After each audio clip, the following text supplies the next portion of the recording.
আগামী ৪ ফেব্রুয়ারি রাজশাহী এবং রংপুর বিভাগে সকাল সন্ধ্যা হরতাল ডেকেছে বিএনপি।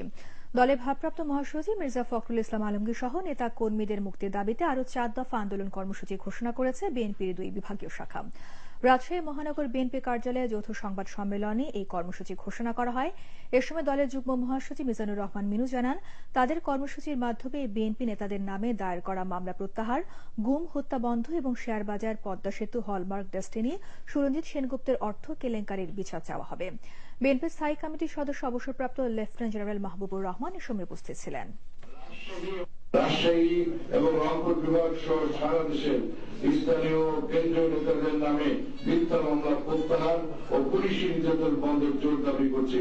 সর্বোপরি তত্ত্বাবধায়ক সরকার ব্যবস্থা কায়েমের দাবিতে রাজশাহী ও রংপুর বিভাগের কেন্দ্রীয়, জেলা, মহানগর নেতৃবৃন্দের যৌথ সভায় আমরা আজকে এই কর্মসূচি গ্রহণ করেছি।